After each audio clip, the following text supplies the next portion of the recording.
Hey there, everyone. Welcome back to Utility Sports, and I'm really excited.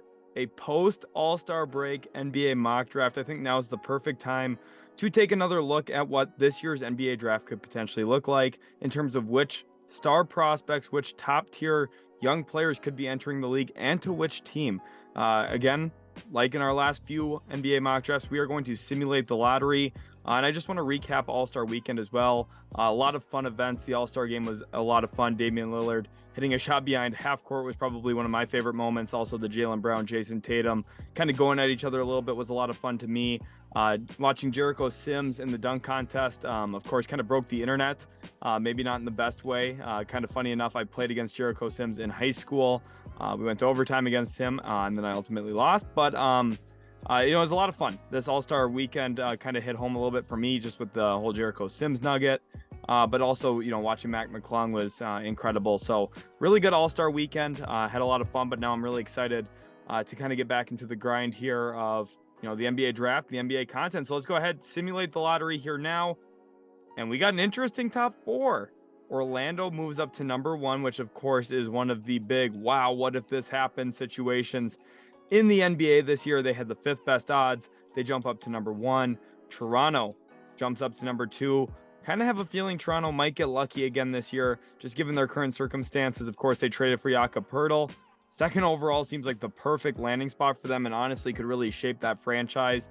Number three, the Chicago Bulls end up jumping up here. And because of that, Orlando will actually not have two first-round picks in this draft. So Magic fans, you're going to be a little happy you have the first overall pick, but Bulls fans got to be pretty happy as well to see themselves picking in the top four here because of a little bit of luck in the lottery after losing six straight. San Antonio's on a 14-game losing streak. They find themselves at four. Houston not much better at five, just based on having the worst record in the league. They locked themselves in at this current point to at least a top five pick. So that's how the lottery is going to shake out. Let's go ahead over and jump into that actual mock draft now. I'm really excited for it, and let's get into it now. Just a brief reminder too, look at what that screen's telling you to do. I'm not even going to say it out loud. You guys know what to do at this point. If you've been watching my videos here up on YouTube, you know what to do. So let's jump into it now and go ahead and move forward into pick number one. We have the Orlando Magic here after winning the lottery. Of course, getting a little unlucky with the Bulls also moving up. They find themselves in an interesting spot, I would say, to say the least, and a very promising spot if this were to come to fruition on draft night. Of course, they picked first overall last year. Drafted Paolo Banchero, who at this point looks like he's going to win Rookie of the Year, as I predicted going into the season. And with this pick, they're going to get a back-to-back winner of the Rookie of the Year here with Victor Wembanyama. Clearly the best prospect in this draft. I don't really have to say too much here, do I? I mean, he's phenomenal. 7'4", handles the ball like a wing, shoots the ball like a perimeter player, can rebound with the best of them, is probably one of the best rim protectors I'll ever evaluate as a talent evaluator. It's kind of tough because I'll be watching the players in this class and I'll say, wow, he might be one of the best shot blockers. And then I kind of remember, wow, Victor Wembanyama exists. It kind of just dampens the rest of the players in the class with how good Wembanyama is. And for Orlando, this is, scary hours, I would say. You think about potential lineups with the amount of skill set they have with their taller lineups with, you think about guys like Banchero, Franz Wagner, of course, those are the two build-around pieces currently in Orlando. Then you add in Victor Wembanyama, he becomes the face of the franchise. But you also have Wendell Carter, Bol. I mean, the talent is not lacking in Orlando, and clearly Jamal Mosley and this team is starting to win a little bit now. They're starting to figure some things out as they go along. They have a lot of pieces that they could look to move in a trade as well. If they wanted to make maybe a big win now move after drafting Wembanyama, you think about adding maybe a star level player into the combination of Banchero, Wagner, and Wembanyama. Those three would be, of course, untouchable. Orlando could probably start to make noise as soon as next year. I think Wembanyama is that ready to come in and really mess up the league in a good way for Orlando, and I think they'd have a lot of success in year one.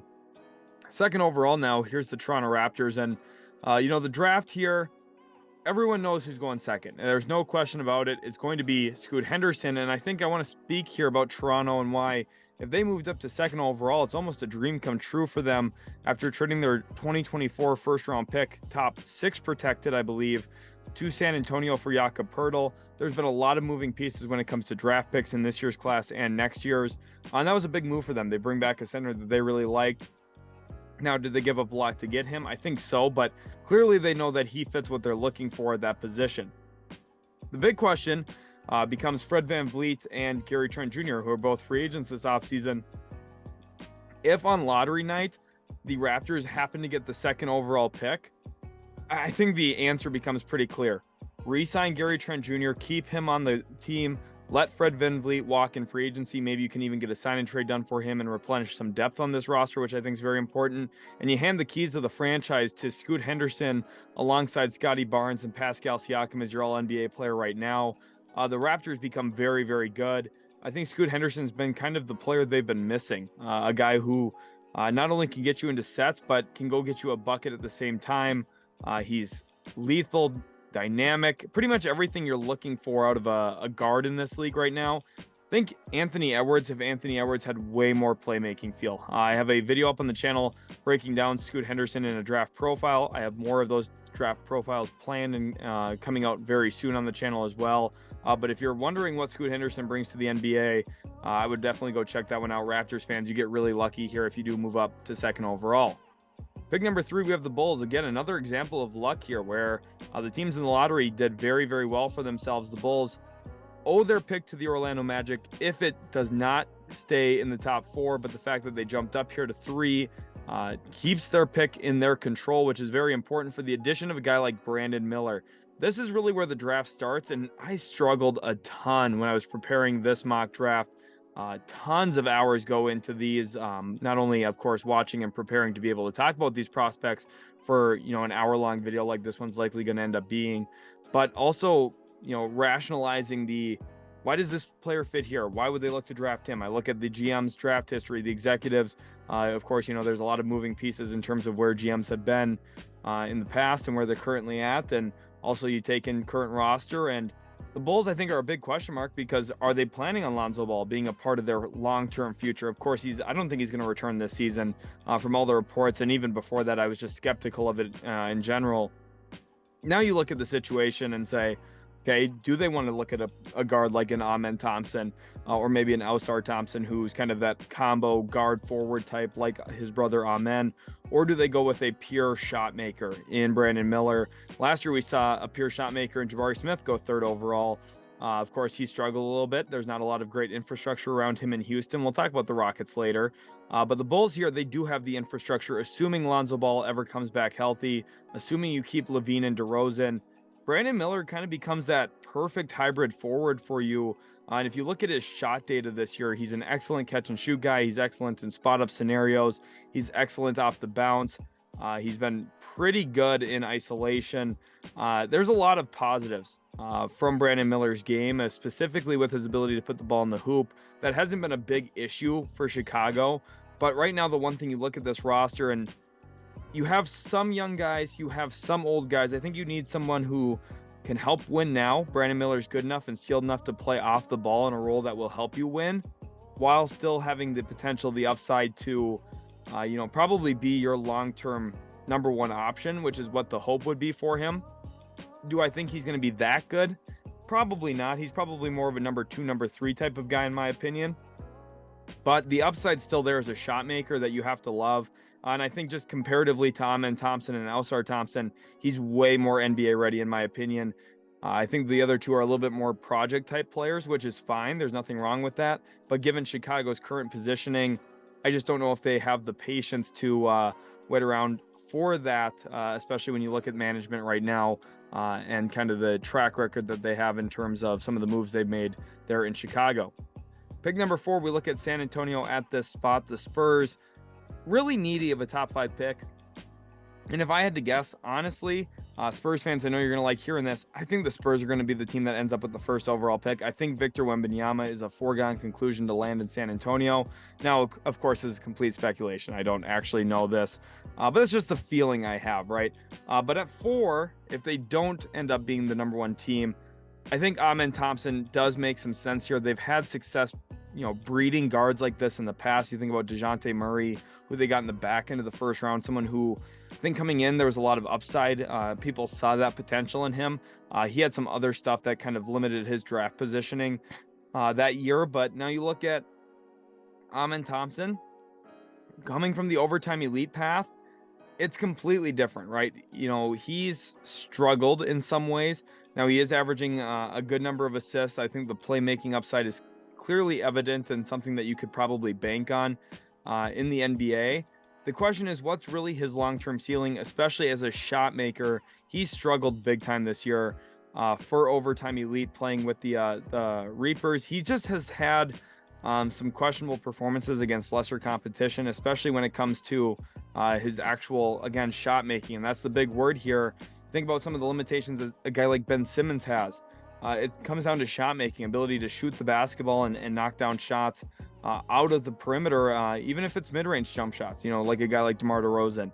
You need to be able to put the ball in the hoop outside of the lane. And Amen Thompson and Ausar Thompson, I think, have struggled a little bit this year. More than people would like to see, more than scouts and executives would like to see. Because of that, Brandon Miller has been bumped ahead of them in my two recent mock drafts, if you include this one. And fourth overall, San Antonio gets a guard that they'd like to build around. And they're going to be patient and wait for his development and hope that shot making really does come to fruition at some point, because there is, some evidence of upside there as well. Pick 5, no surprise here, Ausar Thompson. Again, the twin brother of Amen Thompson. In all of my mocks this year, Amen Thompson has been the first Thompson twin to go. Ausar has briefly or shortly followed after. I think that's just the way the draft's going to pan out. I would be pretty surprised if Ausar ends up going before Amen, just because Amen has played with the ball in his hands a little bit more. I think there's more perceived upside with him as a passer and a floor general, which is what a lot of these teams are looking for at some of these spots. Houston badly needs something like that. I considered a Nick Smith Jr. here, a Keyonte George here, even an Anthony Black could make some sense as a playmaker, someone who can actually run an offense for you and get you into your sets and kind of be an organizer. Now it's going to be interesting to see, does Houston go about that in free agency? Do they look to find a veteran guard? Do they look to find someone who can kind of run the show a little bit, because it's been disastrous in the Steven Silas era of Houston Rockets basketball? I think that Ausar Thompson, the upside's clearly evident. He's somebody who could become a phenomenal point of attack defender. He's got incredible athleticism. He's laterally very mobile. And he's got, the length, the physicals, the tangibles that you want to see from a guy taken in the top 5. Again, the big question, just like his brother, what does the shot look like at the NBA level? Is he somebody you sag off of? And if so, does that make him an Isaac Okoro type player? Is he more athletic than Isaac Okoro? I think so. But what does that really look like? And that's really one of the big questions. I think we're going to have to see how it plays out. But I do want to note, I'm a little bit lower on the Thompson twins than a lot of other people, I think. Pick number 6, the Detroit Pistons are here now. And with this pick, we kind of have them in the same spot a little bit over a week ago. Pick 6, Cam Whitmore. It just feels right. Detroit, especially after trading Saddiq Bey, something that has been, I wasn't fully expecting. There was all the rumors out there. I kind of thought that, they'll look into that, but I didn't think that was something they'd actually execute. They did. They brought in James Wiseman. They're very center heavy for this season. Now, I don't think Detroit's really aiming at trying to win a ton of games this year. And I think one of the bigger questions about Detroit, honestly, would be who's their long-term head coach going to be. I just don't love Dwayne Casey. I don't think he's that good of a head coach. I don't think I'm really, breaking any news here with some of that. But, you think back to some of his success he had with Toronto. He just has not found any of that with Detroit. And Cam Whitmore here instead now is going to be a wing that gives you a physical presence that you really need on the wing. I think Cam Whitmore would really help a lot of teams. Typically, Villanova has a very good track record of guys translating very well to the NBA. You think about the Jalen Brunson, Mikal Bridges, Josh Hart era, of course, and those players all stuck around and have found a lot of success at the NBA level. And I think Cam Whitmore is another guy who's going to do that. He's flashed some shot making, especially out on the perimeter, but really you're drafting him for his physical tools. He's big, he's strong, he's fast, he's athletic. And There's not a lot of wings in this class that really emulate some of those same things that Cam Whitmore does. There's some guys who maybe could grow into that. You think about a guy like probably second round pick Chris Livingston, who's a really good positional rebounder, but Cam Whitmore's way further ahead in his development. He's a lot more reliable of a player right now as well. Chris Livingston's been kind of up or down this year for Kentucky, although he did have a nice game just the other night. I think Cam Whitmore, a lot more stable, which is something Detroit still really needs on the wing. And with some of their long-term outlook here, they still have Bojan Bogdanovic. You kind of find a physical forward that you put next to him. You still have Isaiah Stewart probably off the bench going into next season. And then Jalen Duren is somebody I still love, and I think the Pistons are in a really good spot after drafting Whitmore here at 6. Pick 7, the Charlotte Hornets now at this spot. Of course, just not been a great season for them. Kind of something we expected on the channel a little bit. LaMelo Ball missing the beginning of the year did not help at all either. To me, it's clear they need to pivot on this roster right now. I think Terry Rozier is a guy to watch at the night of the NBA draft to be potentially traded. I would be kind of surprised if he's on the roster going into next season. I know that Mitch Kupchak really likes Rozier, but I just have, a little bit of an issue with, the kind of age that they have on that roster around LaMelo Ball. They're actually kind of an older roster when you look at some of their, starters that they had, especially this trade deadline before moving off of Plumlee. They were kind of a team that was all set in their prime outside of LaMelo, who is obviously very young still, right around the age of 21 years old or so. I think that they just need to pivot this roster around, get some younger guys in there, be okay with not being a playoff team for a couple of years, and really focus on development. Steve Clifford was not the right hire, in my opinion. I was very vocal about that when it happened. I don't think that, again, is breaking news, that he wasn't the right hire. They ended up settling on him. Just given some of the circumstances that played out with their head coaching search. But Anthony Black's a player that I love, and I really want to focus on him here. Is maybe not the best fit in Charlotte, but again, if I'm Charlotte, I'm not drafting based off of fit right now. I'm drafting based off of talent, upside, and Anthony Black to me is the Josh Giddey of this year's draft. He passes with phenomenal anticipation. I think he's a little bit more of a dynamic scorer than Giddey was when he came into the league. It's actually kind of funny to look at Josh Giddey's shot chart right now, the right side of the floor versus the left side of the floor. Completely opposite in terms of the way that he can score. And Anthony Black, I think, is a more potent scorer. Again, like I said, a little bit more varied scorer in terms of scoring on all three levels. And he's, his three-point shooting is really panned out fairly well this year for Arkansas, which has been a pleasant surprise. That was one of the big question marks coming in. He's nice and lengthy, about 6'6", 6'7". If I had to say, he'd probably have a positive wingspan around 6'9", if I had to guess. And he's going to be somebody who, as the draft gets closer and closer, I think we're going to really start to pen him in as a top half of the lottery type player. I sounded the alarms on Josh Giddey before a lot of other people on YouTube. I've been very high on Anthony Black this entire draft process up to this point. I think he's starting to gain some of that recognition.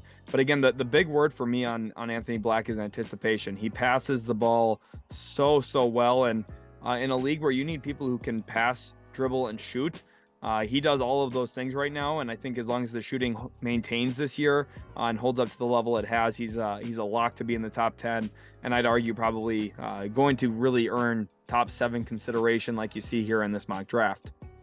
Pick 8, Indiana, now at this spot on the mock draft, and I think for Indiana, the one thing I'm really targeting for them is wing play, and I think that's, the obvious. You look at their roster and say, oh, whoa, their wings are not that great. I think they could use a small forward, a power forward, but it's not just positional needs, right? I think that outside of Buddy Hield, this team could still use another gravity shooter.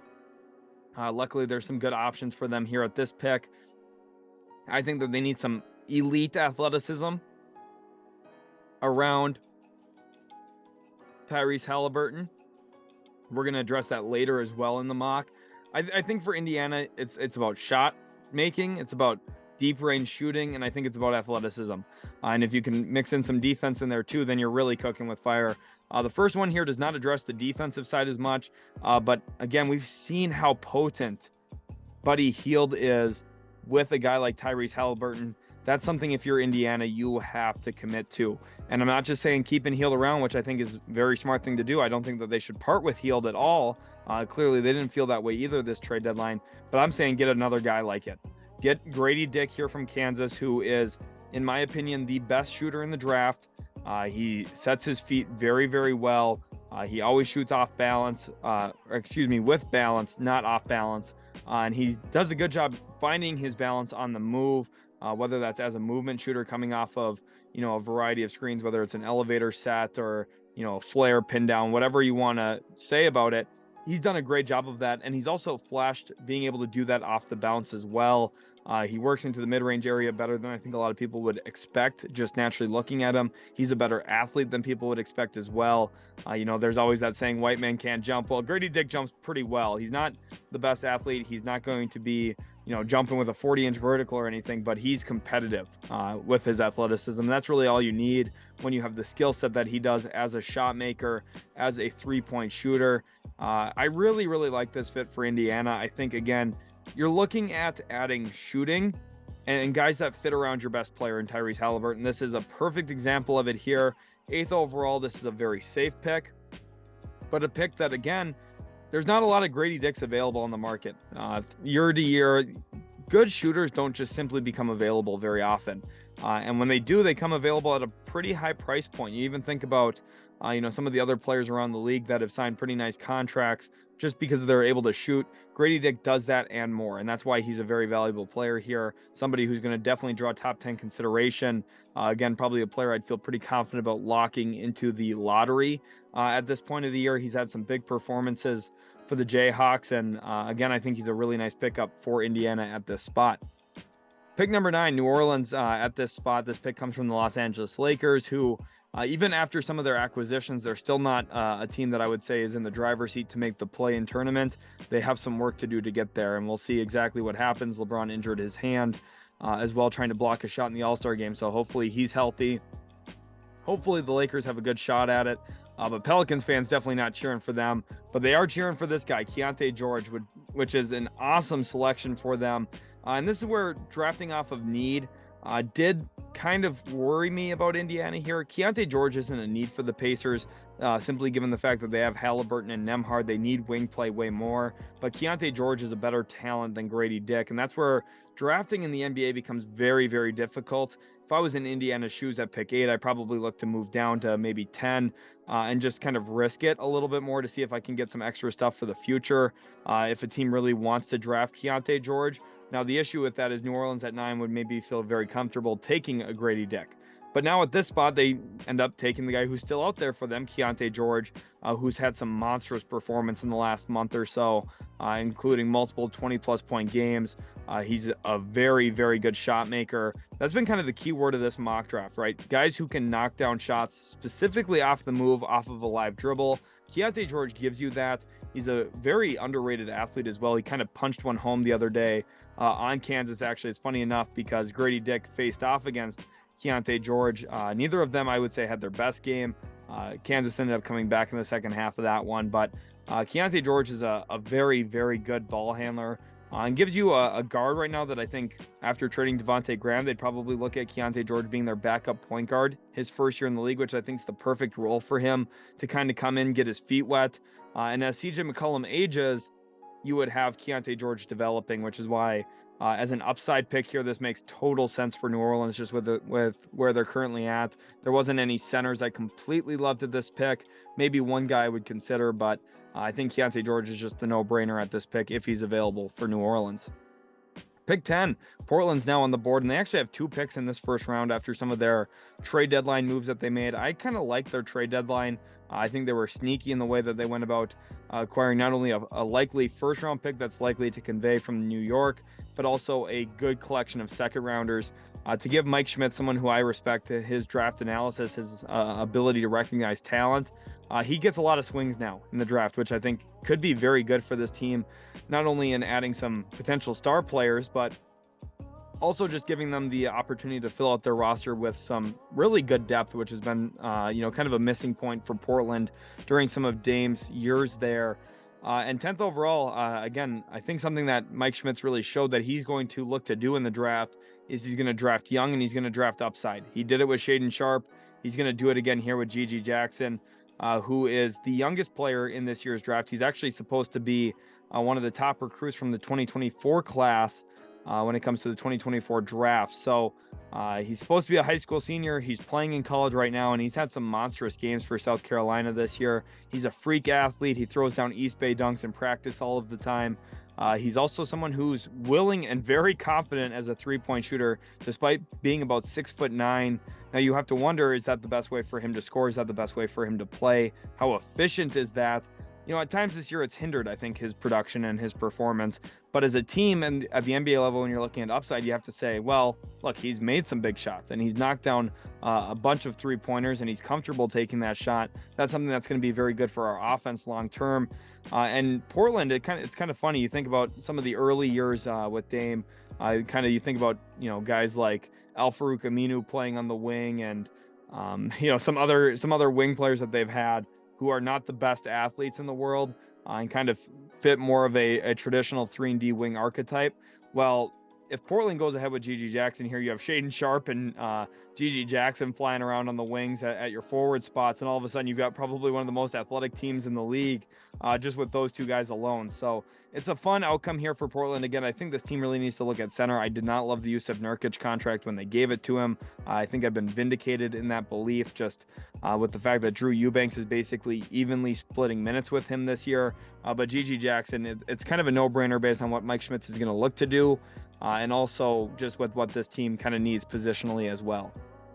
Pick 11, Washington now on the board here. The Wizards, a team that I don't love their future, to be honest. Tommy Shepard is not the best GM in the world, if I'm not surprising anyone there. I'm just not a big believer in Tommy Shepard and his ability to draft specifically. Look back at some of his decisions on draft night. I wouldn't say they're always the best.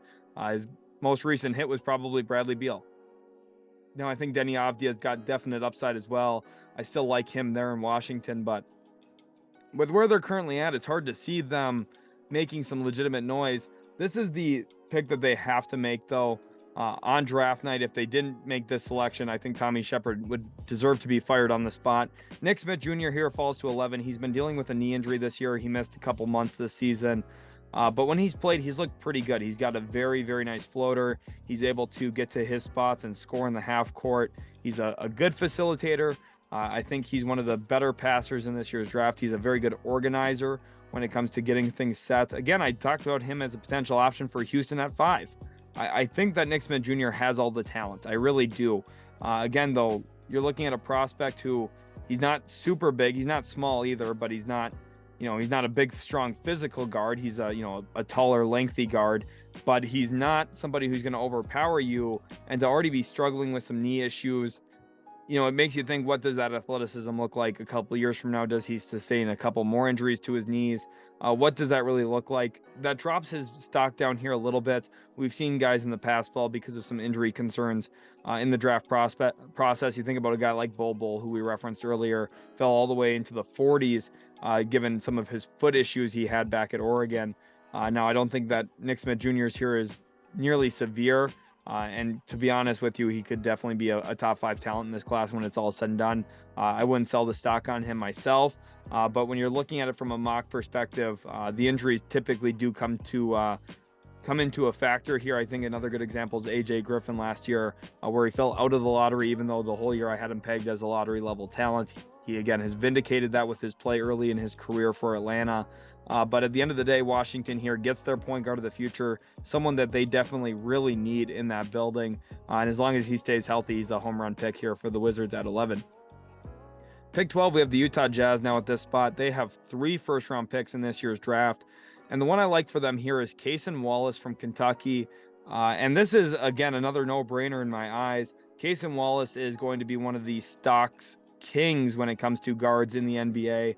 And there's no surprise, Danny Ainge drafted Marcus Smart. He's going to draft Marcus Smart 2.0 here. Now, I think Cason Wallace is a little less reliable on ball, whether that's defending out of the post like we've seen Marcus Smart do so many times in his career, even in what you would consider mismatches by size. Marcus Smart always ends up winning those types of mismatches. It seems like even when he's somebody who you would expect, like size-wise, not to be able to match up there, he does. Cason Wallace, I think, has a little bit less of that in his game. But he's still got some of it. And I think he's very smart. And I think he's got very, very good defensive instincts. And that's one of the most important things when it comes to being in good defensive positioning and being a good team defender. You just have to have this natural defensive feel for the game. And Cason Wallace, in my opinion, him and Victor Wembanyama are the two best defensive feelers of the game, at least at this point in the draft process. Just given, the fact that they're completely different in the way that they do it, right? Victor Wembanyama is a rotation help guy. He's going to block shots around the rim, and he presents so much length. Cason Wallace is, it's all about positioning for him and just, making the right play, making the smart play. And he just seems to find his way to, put his hand on the basketball when you think, oh, there's no way he's going to get to that one. Or there's just moments where you watch Cason Wallace and you just have to have a jaw-dropping moment when you're like, oh, wow, he just rotated from the corner to the opposite block and ended up forcing a held ball with a 6'10" center. That's just incredible. That's something that you typically don't see from a lot of guards, especially at the college level. Some of them are scared to get in there and do some of the dirty work. Cason Wallace does the dirty work all the time. And Utah here, a team that I think does need to add some defensive components out on the perimeter. I love the combination of Lauri Markkanen and Walker Kessler. I loved Walker Kessler all draft process last year. I really like Cason Wallace this year as well. And I think if they're able to land him, Utah's got some dogs there in the building now. And I think they're going to be a good team long-term. The scary thing is, are they going to be too good too quickly to ever end up maybe getting a top 4 or 5 pick? I think that's one of the big questions for them. Pick 13, the Oklahoma City Thunder here now. And Thunder fans, I know you guys are begging for size. I know you're begging for size. The one thing I'm going to say about Sam Presti, with what he's trying to do with this team, he's really, really focused on dribble, pass, shoot. He wants guys who can do all of those things. And luckily, there's a bigger body in here in Jarace Walker who can dribble, shoot, and he can pass a little bit. Now, I think he's got to grow as a passer, and I don't think his handle is fully developed yet at this point. But this guy can score. As a power forward, his ability to make shots off the move is nearly unmatched in this class, honestly. He makes some incredible post turnarounds. He's very comfortable fading to either his right or left, which is very impressive just for how young he is. He's a true freshman for the Houston Cougars, who have been a top 5 team pretty much all year long in college basketball. He's been at the heart of some of their success. His most recent outing at the time I'm recording this was only a 4-point performance. He hasn't been perfect this year, but he's been really, really darn good. And I think for Oklahoma City, I've been saying this for about 2 years now that this team needs size and physical size, not just length. They need actual beefy size. Jeremiah Robinson Earl a few years ago in the second round was an example of a guy who's, got a little bit of bulk to him. He's not, super slight or anything. But this guy, Jarace Walker, he's got muscle. He is built like a man. And I think for Oklahoma City, if you're going to surround Chet Holmgren with guys, they've kind of got the archetype here of what they're looking to add. Guys who can pretty much take anyone off of a live dribble. You've got that in Jalen Williams. You've got that in Shea, obviously, who's one of the best slashers, if not the top slasher in the NBA right now. Of course, Lou Dort's growing as an offensive player. Josh Giddey, one of the better playmakers in the NBA, and of course able to get to his floater, which has been one of the best, and I think underrated stories this year in the NBA. Jarace Walker, again, you're looking for physical frame now to put next to Chet to help him maybe on the boards. You give a guy who is going to be willing to box out and match some of the physical force of other bigs in the league. This is perfect. This allows Chet Holmgren to kind of play as a defensive roamer time to time. Jarace Walker is a home run pick here for Oklahoma City, in my opinion, if they do go this way and don't opt for another wing who can dribble, pass, shoot, which I'm not ruling that out either. Pick 14, Golden State here now. And after trading James Wiseman away, first of all, I thought it was interesting that they chose to not keep Saddiq Bey themselves. I thought that maybe that would have been a fit onto their roster. It's kind of a bench scorer type. They need a little bit of help on the bench, but with the way that they play, I do understand as well that maybe Saddiq Bey wasn't the best fit into that. But a player who I think would be a great fit onto this team is Dereck Lively. It kind of gives you your second swing at a big man who can protect the rim at an elite level. James Wiseman was supposed to be that. It never ended up working out. The one thing I'm going to say about Dereck Lively, though, he's going to come into the league with a lot more time played in college. He's going to come into the league as a much better passer than James Wiseman was. And I think that's really the key here for Golden State. You look at the success Kevon Looney's had as a starting center for the Golden State Warriors for the last half decade or more. It's because he's able to, think and play. And it doesn't sound like a lot, but it is, especially with Golden State, the way that they run their offense. Steve Kerr, very much read and react, and also very cut-heavy, pass-oriented type of offense. Dereck Lively's pretty good at those things. He's done a very good job in ACC play this year, specifically beating zones as a passer. Him and Kyle Filipowski have worked very well together in that role. He's also set up Dariq Whitehead with some corner three-pointers out of some, zone offense type looks, which is very good for his long-term development, in my opinion, when I'm talking here about Lively. And I think the biggest thing is his blocks. He's able to protect the rim at one of the best levels in this year's class. Again, I talk about how Victor Wembanyama kind of skews everything. Without Wembanyama, Dereck Lively would be the best shot blocker in this year's class. I don't think that's a question. The issue is Wembanyama's, so big, so good at it that Lively doesn't get the shine as the quote-unquote best shot blocker, but he's really darn good. You think about some of his games this year, matchups against North Carolina, where he had 5+ blocks. He's had some monster games, and I think as somebody who I liked Wiseman. I liked the fit of Wiseman in Golden State. Had he, ever stayed healthy and was able to stay on the court, just with their current situation, they couldn't really give him time. They couldn't afford to give him time to play in the pursuit of a championship, which makes sense. Hopefully, Dereck Lively is kind of the difference maker here, though, on his ability to do some of the things Wiseman couldn't do. Pick 15, the Atlanta Hawks here now. And at this spot, Atlanta, outside of the lottery, I like Jett Howard for them here. And this is one of the tougher picks again to mock in this one. Landry Fields, I don't have a good read on what he's going to look to do. I know, again, he just traded for Saddiq Bey, so you might be saying, well, they drafted AJ Griffin last year. They traded for Saddiq Bey. Why would they want another wing? And the answer to that is, I don't really know. I think that they just probably look to go best player available. And I think consensusly, a lot of people are going to look at Jett Howard as a lottery talent, and I would probably agree with that. He's a perfect example of a wing who can catch, pass, shoot, and dribble, and that's what you need. You need guys who are multidimensional. He's had a lot of success this year in some of those Zoom series and dribble handoff sets there in Michigan. He does a very good job catching on the move and looking to attack that way. I think Atlanta needs a little bit more of that dynamism in their offense. I think that they're trying to find it. I think that's Landry Fields' kind of goal with this, right?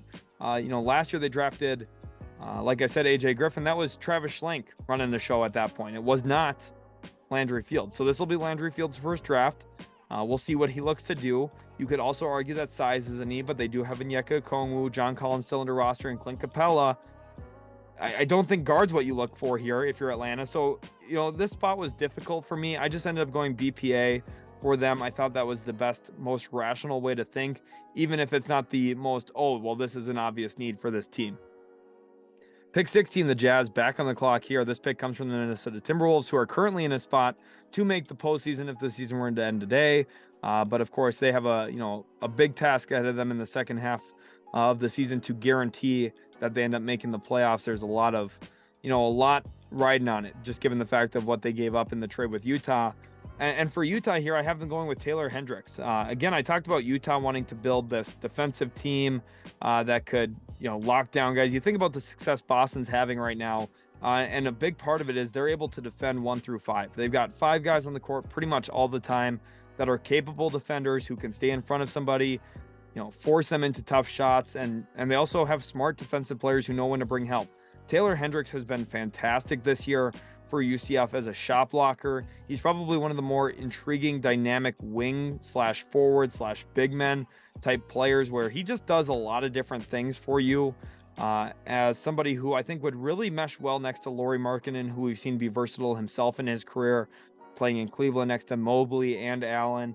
I think Hendricks kind of blends in as that third front court piece long-term next to Kessler and next to Markkanen as kind of the hybrid. Okay, do I come off the bench? Do I start every once in a while? What do I really do here? Well, he just comes in, he messes stuff up, and he's going to be very good at that.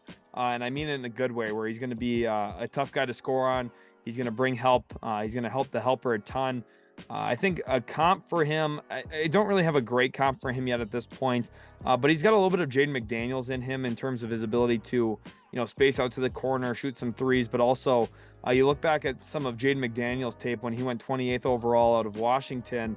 A lot of his tape was swatting shots off the backboard. He did a great job of that, and Hendricks has some of that similar game to him. Maybe the NBA's learned, and that's why he goes significantly higher than McDaniels did in his own draft. But for the most part, I think Utah feels really good about this, landing both Cason, Wallace, and Taylor Hendricks so far with one more pick to go. Pick 17, the Los Angeles Lakers here now. Again, I'm not sure how this team's going to finish the season.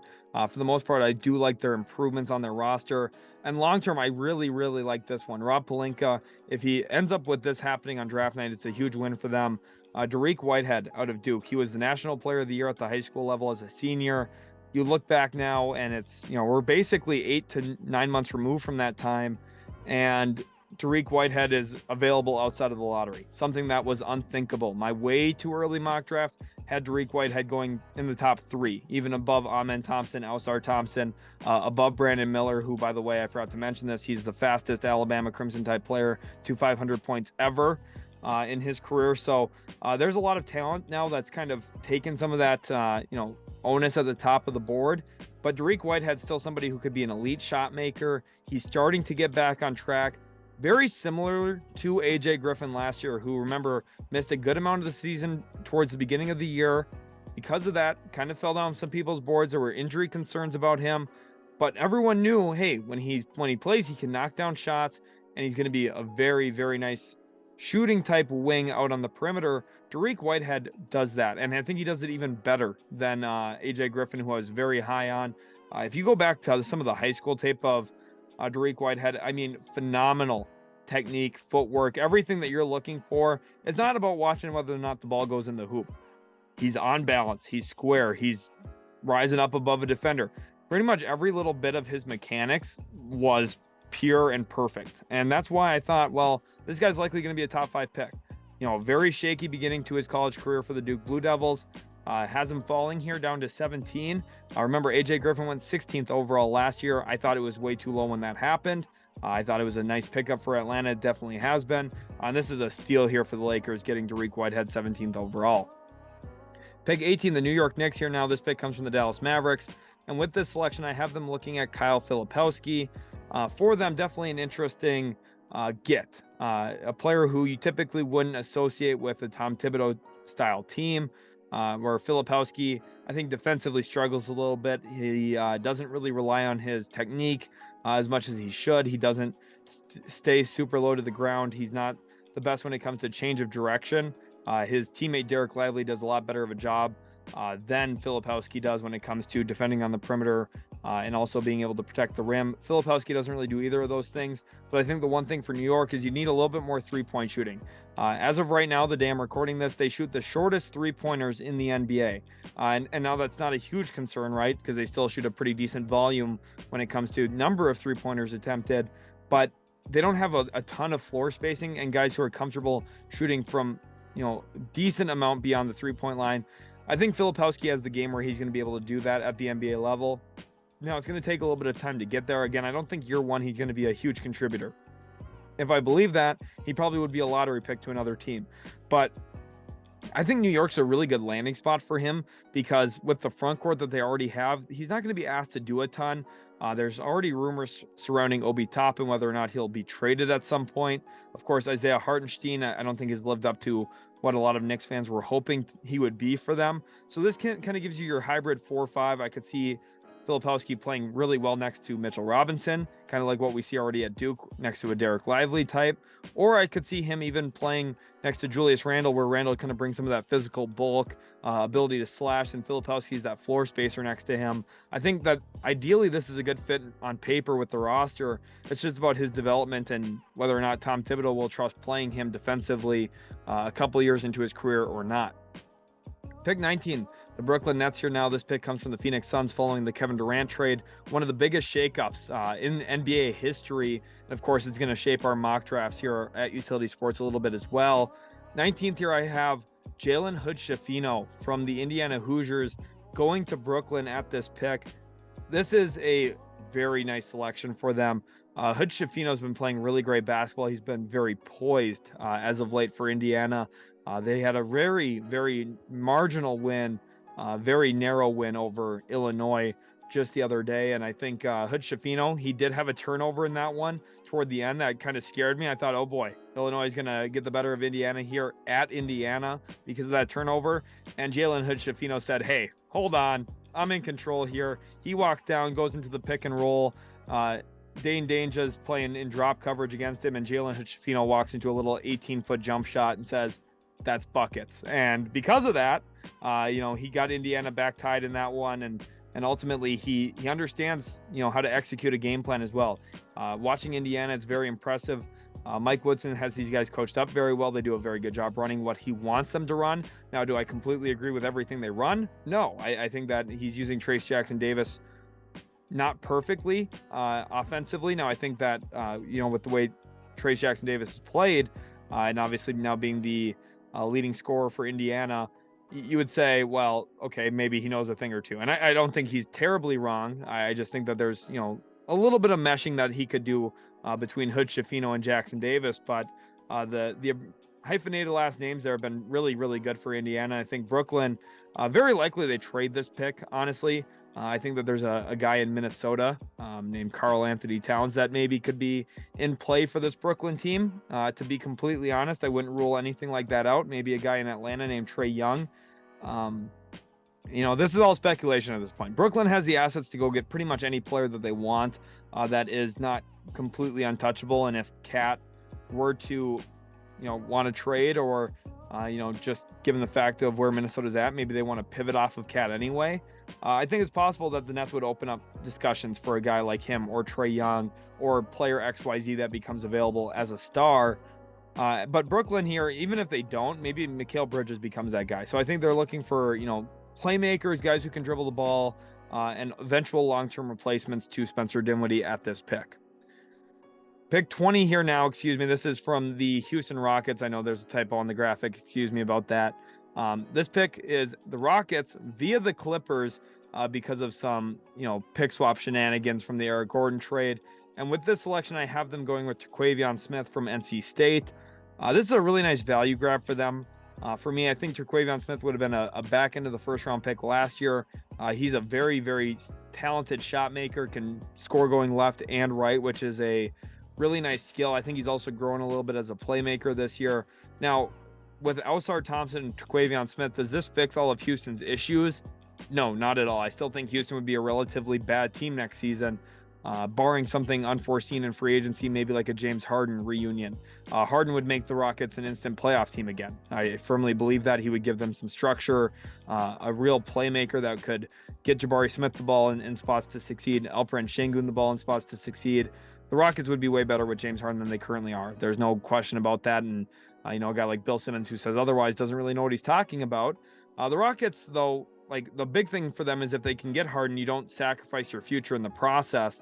And Terquavion Smith, somebody who could grow into being a very good player, especially I kind of see him as a bench spark plug is what I think he'll end up becoming at the NBA level. And there's always a need for that, right? Every good team seemingly has a guy who can come off the bench and just give you, 12 points in the second quarter of a game. And all of a sudden instead of being down 10, you're up 2. And there's importance to that. And I think Terquavion Smith is going to end up becoming that type of player at the NBA level. Pick 21, the Miami Heat here now at this spot. I have them going with Brice Sensabaugh, who has been a very pleasant surprise this year for Ohio State. To be honest, I was a little bit lower on him coming into the season. I didn't really have him on my radar as a first-round prospect, and something that I should have, right? I don't think I had that perfectly correct. My way too early mock drafts end up looking really wrong by the end of the year, and that's why they're labeled way too early, right? At this point of the year, I'm way more confident in these mocks, and I feel a lot better in, talking about where these players are likely going to get drafted, kind of the range. And I think that a guy like Brice Sensabaugh, who's really, really an adept mid-range scorer. And I think the big thing about him, and that you're going to hear this from a lot of scouts, executives, you're going to hear this on, from other draft analysts as well. You're going to hear the hope is he becomes an elite 3-point shooter. And the hope is that his touch, the feel for the game, his ability to get to his spots extends beyond the 3-point line. And if it does, there's some, real upside here where he could become an extremely dangerous scorer. Worst case, though, he's a pretty solid scorer right now. And he's someone who I think can keep a defense honest. Mid-range scoring is a very, very important part to NBA basketball. Not enough teams do it. Some of the best offensive teams in the league are the teams that utilize the mid-range area. You think about Phoenix with Durant, Booker, and Paul. Of course, we haven't seen that trio play yet at the time I'm recording this, but you can just imagine how dominant and how scary that is, because you have to respect all three of those guys on all three levels, specifically Durant and Booker at this juncture of their careers. You know, Sensabaugh, if he can grow into that, and that's a big ask, right? I'm not guessing he's going to, but that's going to be the question around him is, what does his upside look like as a 3-level scorer instead of just a, hey, I can bump you off in the mid-range, get to my spot, and finish over the top of the defense. I think that's going to be one of the big question marks. But Miami here gets a good player, someone who can help them score the basketball. And I also, by the way, just want to touch on this real quick. I should have recorded a video on it, but didn't. Kevin Love, the buyout signing for Miami, I really like that. He gives them something they didn't have in the front court. He's a phenomenal transition passer, and I think Miami's better after signing him. Pick 22, Sacramento here now. For all my Kings fans out there, let's go leave a like in the on the video, and also leave a comment letting me know you're a big time Kings fan. This is a pick that I love, and I'm one of the few people. In fact, I haven't seen anyone mock this kid in the first round yet. Brandin Podziemski from Santa Clara. I really like this kid's game. He's a smooth lefty. He's got a very, very nice jump shot. And I think he's somebody who is a very underrated draft prospect at this point of the season. When you think about Brandin Podziemski, if you know, it's kind of funny. In Santa Clara, a lot of people call him the curly-headed assassin, which is you know, something that coming into the year I wasn't expecting to talk about a ton. But this year, he is having a great season. He's averaging 19.5 points per game. He's 6'5", from Wisconsin. Actually, he's averaging 8.5 rebounds a game, about 3.5 assists. He's shooting 44% from three. So he's been a sniper from deep, but he's got really good feel. And funny enough, you think about Santa Clara guards, very reminiscent of how Santa Clara used Jalen Williams last year, who ended up rising to become a lottery pick. I think Brandin Podziemski is going to end up being a guy who sticks in my first round, and very likely could climb even above this number 22 spot. For Sacramento, you're getting a bigger guard who can handle the ball a bit. He's got a really smooth jump shot, so you can play him off of Fox and Sabonis, which makes a ton of sense already. And he's somebody who, again, kind of local there to Sacramento, not perfectly local, but semi-local. He's a really nice fit onto this team. And if you want to know about this kid, he's averaging half a block a game, nearly 2 steals a game. He transferred from Illinois, so he's a sophomore. Didn't really get a time or a chance to play for the Fighting Illini at all last year. I believe he only played in about 16 games and only for about 4 minutes a game. So I didn't really have an opportunity in the Big Ten. He's taken that opportunity in the WCC, and he's been fantastic. Somebody who I think everyone needs to have on their radar moving forward.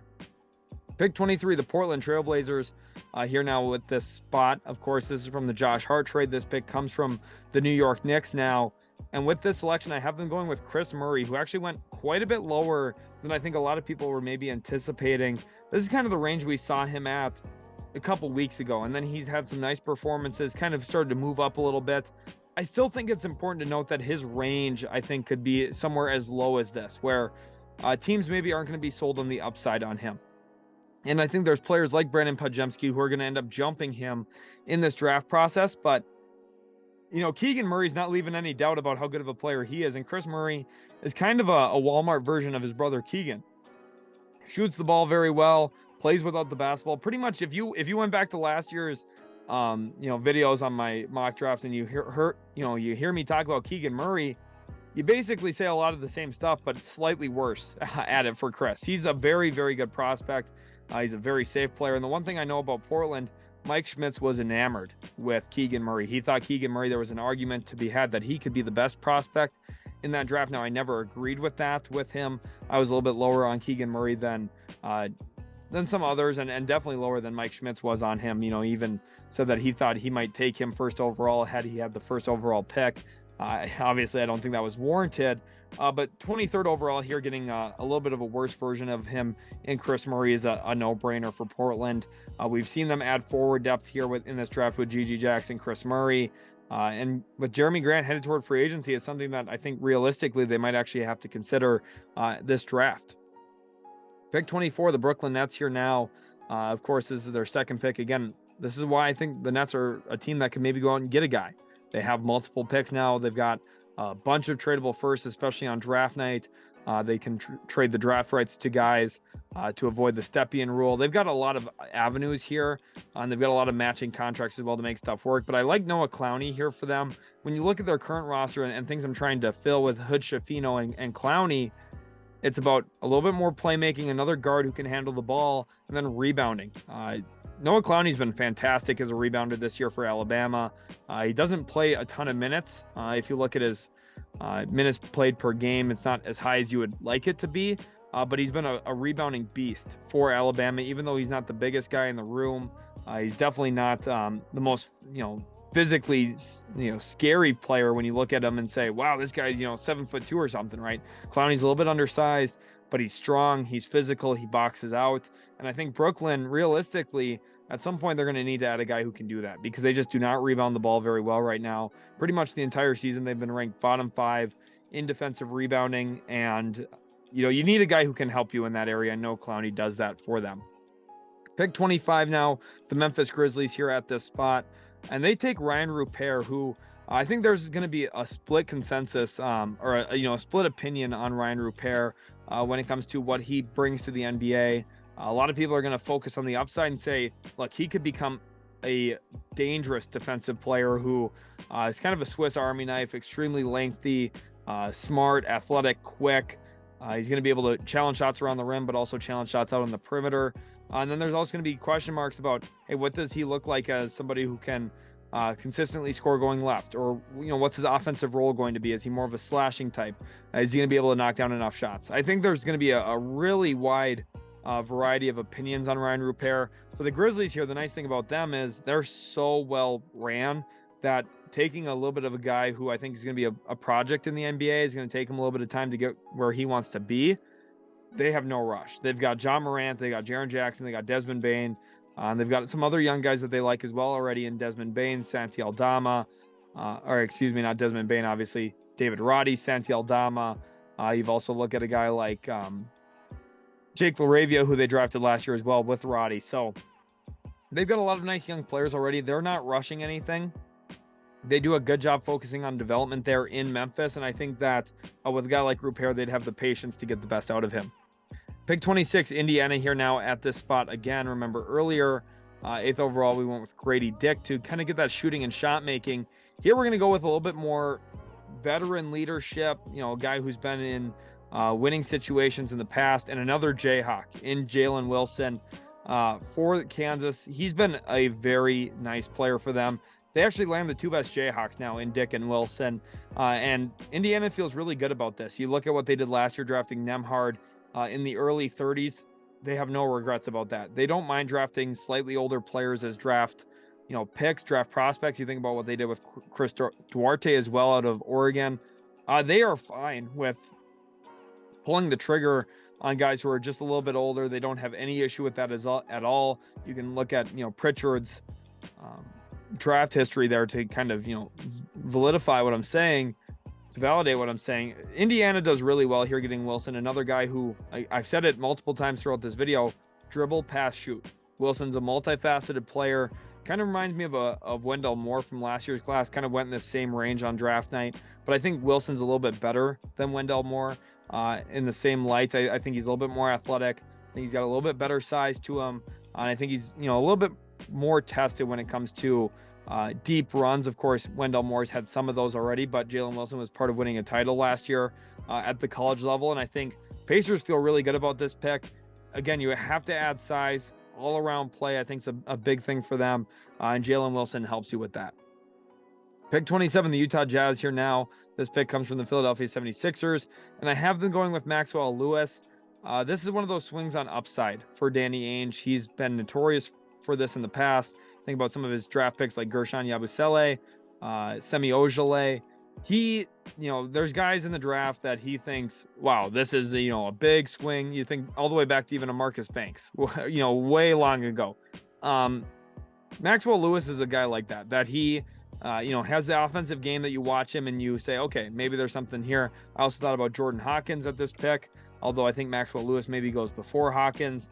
Both of them have their downsides. I'm not a big Maxwell Lewis guy myself. I think he's going to be a flameout. I just don't believe in him. A guy that I think that Danny Ainge looked at in the past, and RJ Hunter, who of course had a great turn. He ended up getting himself drafted in the first round by the Celtics. Maxwell Lewis, I don't think he's going to have a great long career. I really don't. I hope he does, but I just don't see it. There's shot creation potential. Pepperdine's just been terrible this year. They don't win any games in their conference really. So I'm not a big believer in him.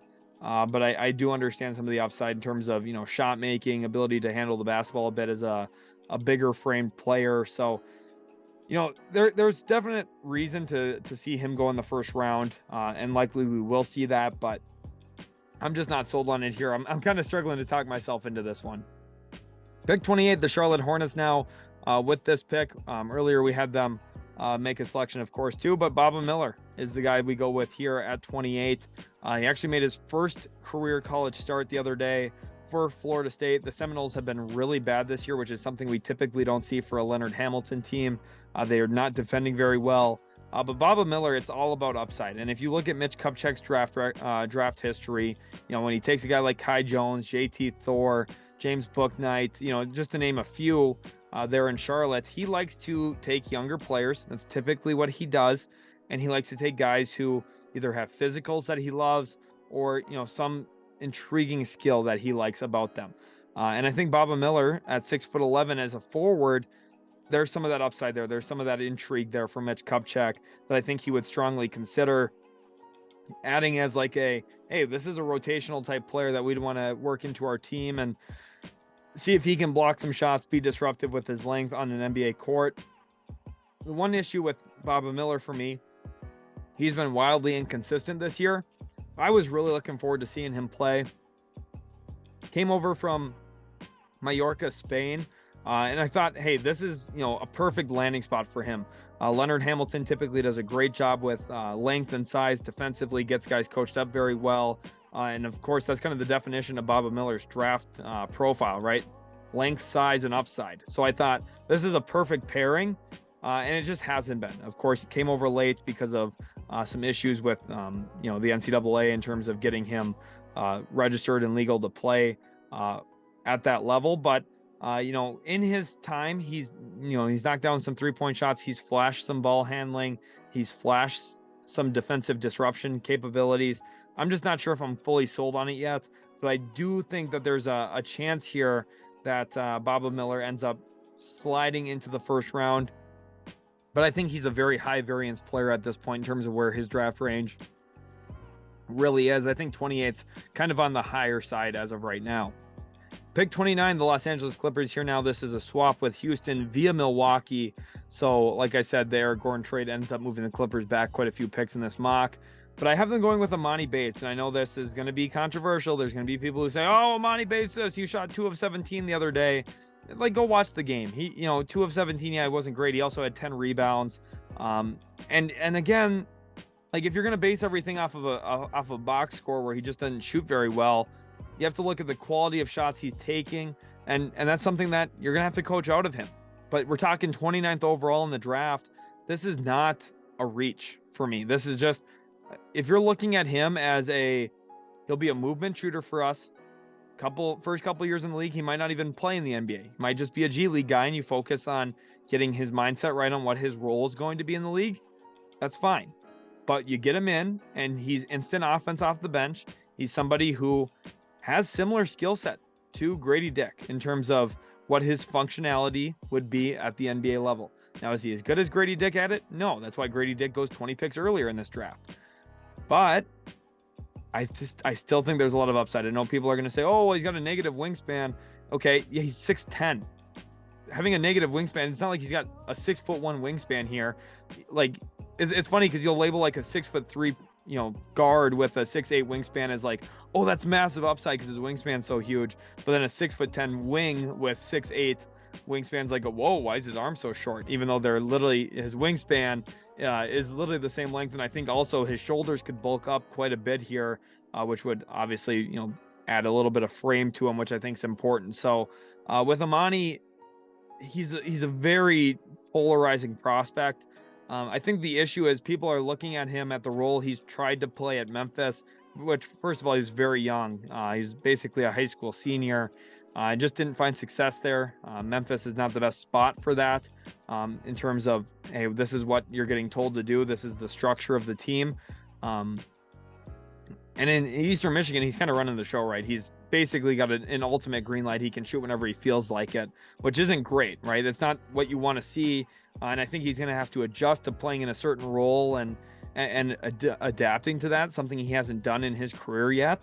But if you're the Clippers, this is your upside pick, right? You have Brandon Boston, you have Emoni Bates then, and you maybe say, look, if one of these two guys hit or, something ends up turning with one of these two guys and they end up being a star or even a guy who can give you 15 points a night, that's a huge plus for them, just with some of the limitations they have on their own draft capital.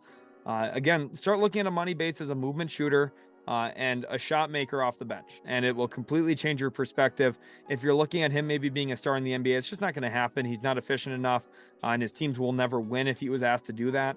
It'd be kind of like Randy Foye back with the Minnesota Timberwolves, where Foye would average 20 and 8, but the Timberwolves would lose by 15. Emoni Bates would be in a similar situation there. He's not gonna be a league guy. He's not gonna be a number one option. But could he be a really nice bench scorer? Could he be a nice movement shooter in a starting lineup? I think the answer to that is potentially yes, which is worth a stab at 29.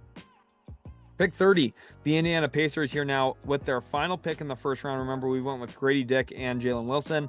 And 30th overall, I'm going with Dillon Mitchell, which this is a player I hope he sticks in the first round because he belongs in the first round.